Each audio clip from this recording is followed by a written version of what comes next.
Hey Dexter, what is the Stockdale Paradox? Hey Cam, sure, the Stockdale Paradox is a concept that comes from the experience of Admiral Jim Stockdale, who was a prisoner of war in Vietnam for several years. Basically, it's about balancing two seemingly contradictory beliefs. On one hand, you must maintain unwavering faith that you will prevail in the end. On the other hand, you must confront the brutal facts of your current reality, whatever they may be. So it's that mix of optimism and realism that helps you get through really tough situations. Now, I'm not saying I'm in that situation or you're in that situation. He obviously had it way, way worse than us, and I'm super blessed to be in a free country. Well, that's debatable, but in a relatively more free country than what happened with Admiral Stockdale. Yet, you and I face a similar dilemma, hence why this has been a popularized concept in our everyday life. And in this video, I want to walk through how I use the Stockdale Paradox on really a day-to-day basis as an entrepreneur that is going through a ton of uncertainty, yet stay level-headed and clear on what I need to do. And ultimately how you can use it as well if you're dealing with uncertainty in your life to get through those times with confidence in yourself and certainty that you're going to come out on the other side on top. So, you obviously heard the definition of the Stockdale Paradox, and just to summarize it, you need to have unwavering clarity and faith that you will achieve the thing that you're aiming for, yet be ruthlessly objective about your current situation. And it is the blend of these two that allow you to stay committed to moving towards the end goal for so long. In what wasn't spoken about there is that when I first learned about this concept from Good to Great with Jim Collins, they spoke about the individuals that didn't last in the concentration camps. And those are the individuals who were too optimistic. They were individuals who thought, oh, next Christmas, next year, next whatever, we're gonna get out. And by doing that, they gave themselves too poor of expectations to stick with it, because enough times elapsed where it didn't happen and they didn't get out. And so they gave up. They gave up hope because they weren't being realistic about their current situation. And then there was other people who just gave up because they didn't see that there was a possibility that they could get out of the concentration camps. And so you need to have a blend of both. And so the first concept is understanding that you need to have both in mind. Now, as an entrepreneur, in order to be an entrepreneur, you truly need to be a little bit delusional in the sense of the situation in the future that does not exist right now will be a future that at one point does exist for yourself. Steve Jobs is a perfect example of this. He created many products out of thin air, things that people didn't even know they needed, but he had such a strong conviction of this future. And yet he was so realistic about the current. It's like, hey, this doesn't exist, and I'm gonna have to do a lot of work to put this into the hands of others. But nonetheless, he had clarity on it. So for you, as an entrepreneur, you're constantly going through this. And especially as an entrepreneur that you are, or not even an entrepreneur, someone that is trying to do something that they have not done yet. That's even a simpler way to put it. And so the three things that I'm doing to maintain some level of sanity while doing things that are not sane and doing things that are not certain are, one, having unwavering commitment and belief, and a word that I continue to come around to is faith in the future, that I know with conviction that this is the thing. This is where I want to go. This is what I believe I want to do, etc. The next piece is being committed to the objective truth of the here and now. and looking at what is the current situation, what is the reality of my situation right now, and not letting myself get any kind of like false belief or false hopes of what isn't true, okay? And then the last piece is maintaining good state, great state even, because without this, everything else becomes amplified in the right or wrong direction depending on your state. And I'll talk about this idea of state story strategies, which I use a lot in my day-to-day. Even this week, I was low sleep. And anyways, we'll get into it. So, back to the first one. Again, the Stockdale Paradox talks about this idea of having unwavering commitment to this future state, this belief, this faith that you will achieve this thing. Now the question becomes, do you even know what that end goal looks like? Do you know what that looks like? Do you know what it is? Do you have confidence that that is the right thing for you? Because ultimately, if you don't, and you lose sight of it, you lose sight of just this unwavering faith that it will work, then the here and now will destroy you. And so having clarity on the future is goal number one. Asking yourself, what do I want?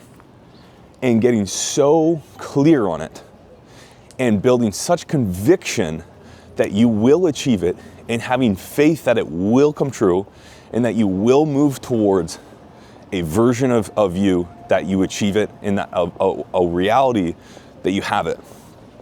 How do you do that?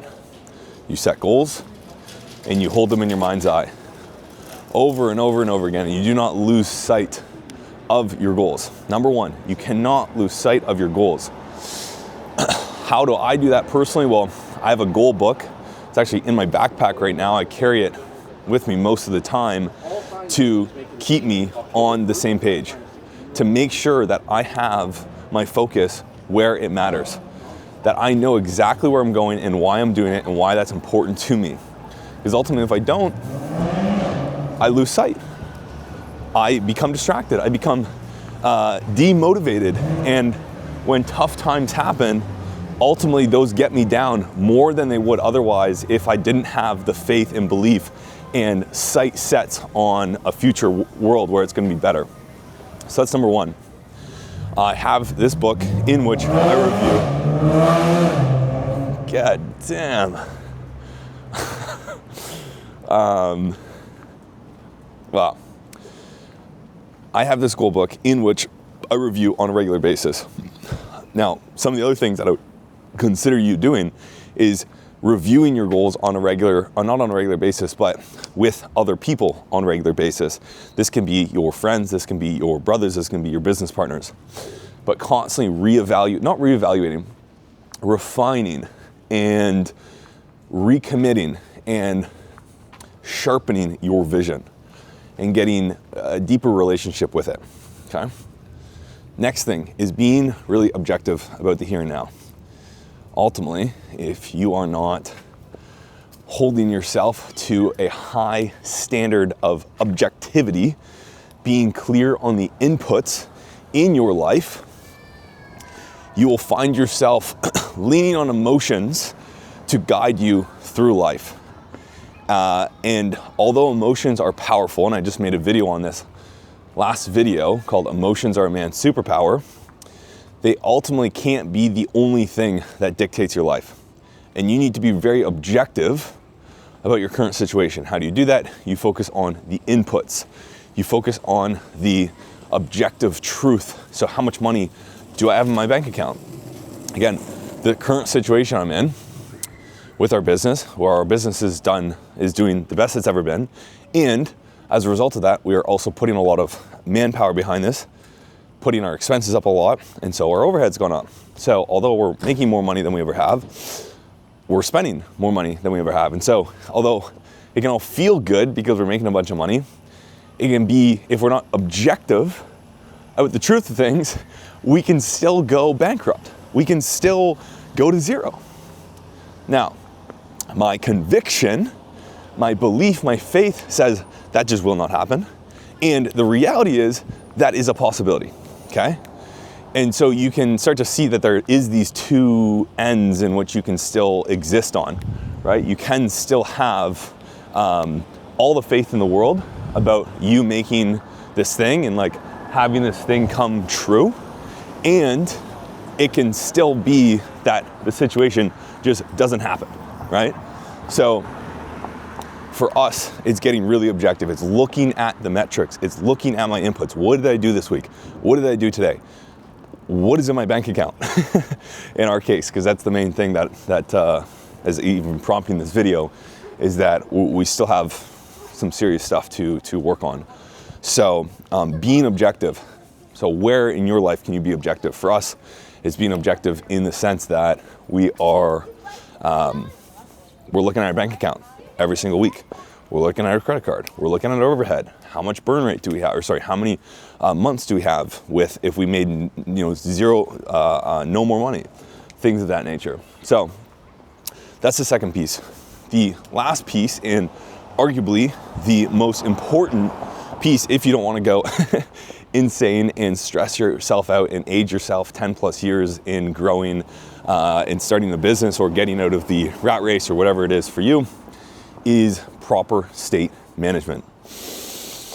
This is, as someone who for the last 2.5, 3 years was a performance coach for entrepreneurs and sales guys, this is the make or break for a lot of you. Again, you can get by without managing your state, but life becomes so much easier and you just enjoy the journey so much more when you take care of your state. And so, simplest way I can put it, eat well, move the body, and sleep well.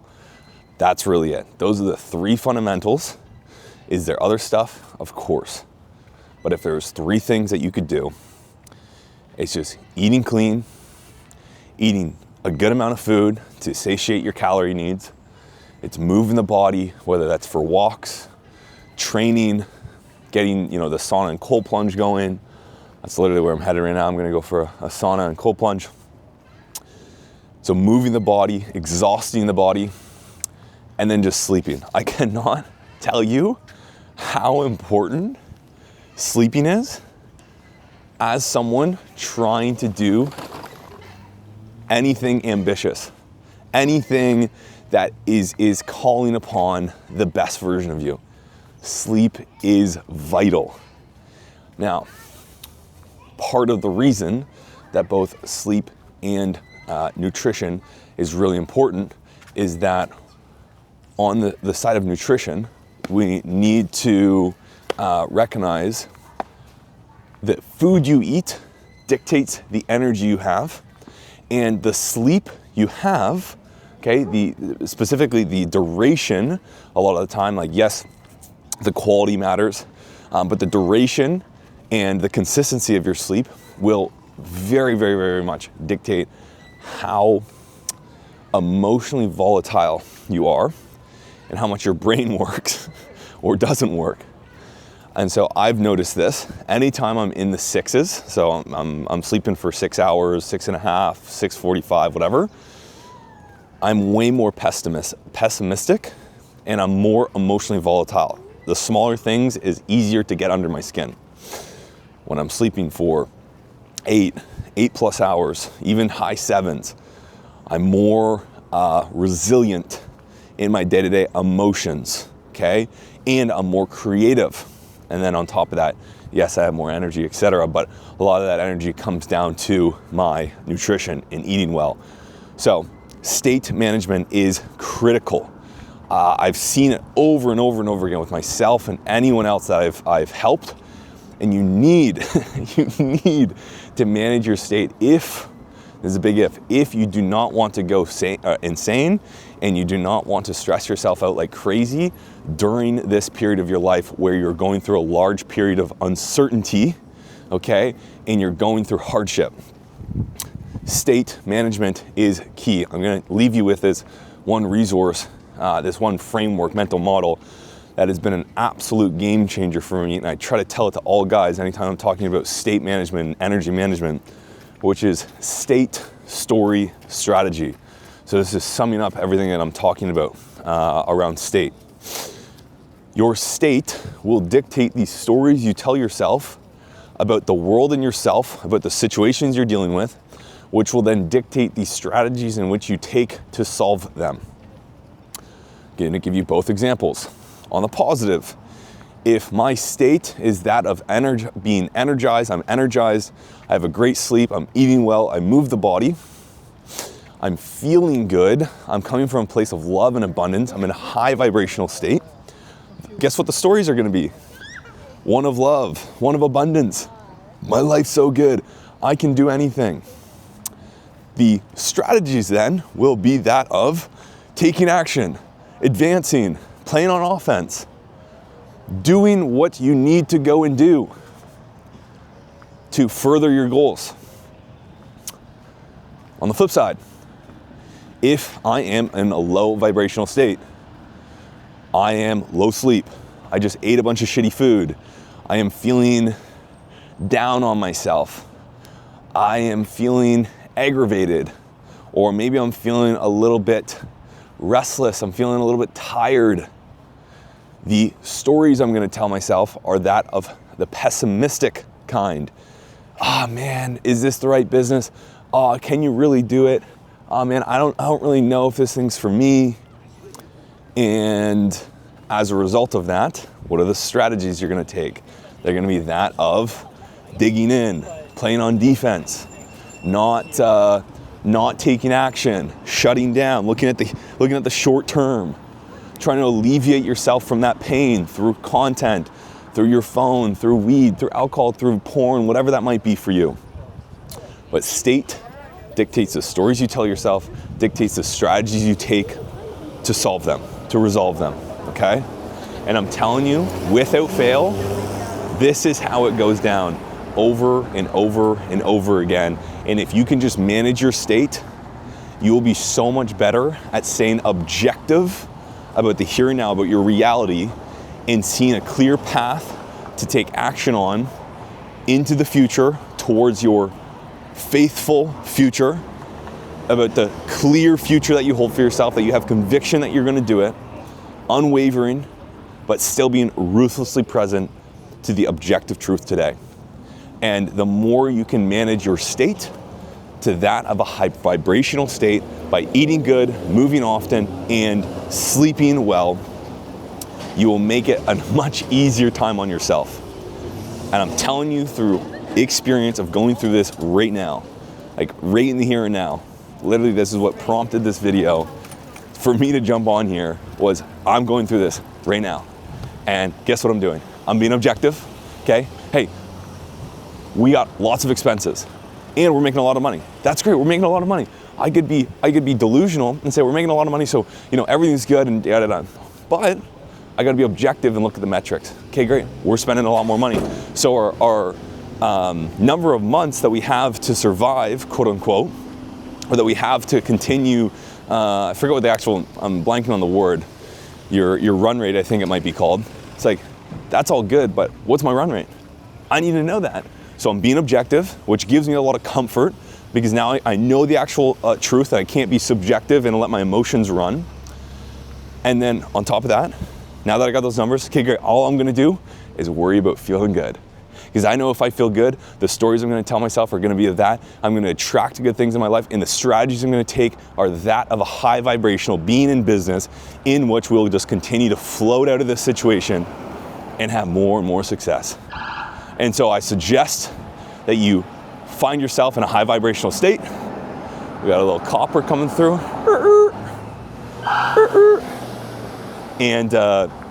And you maintain absolute clarity on where you want to go and have complete faith and conviction that you're going to get there, and just be ruthlessly objective about the here and now, and then maintain that state. And that's it.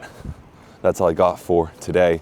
I'm off to hit that sauna and cold plunge to maintain my state, and then back to work we go.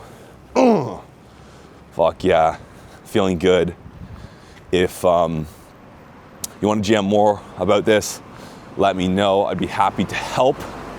And if you're looking to have more conversations like these on a regular basis that allows you to step into that best version of yourself, I run a community called Actualize, where we help you build real brotherhood, surround yourself with guys like myself so you can have more and more conversations like these and maintain a higher vibrational state, because that is one of the deeper keys beyond just eating, moving, and sleeping.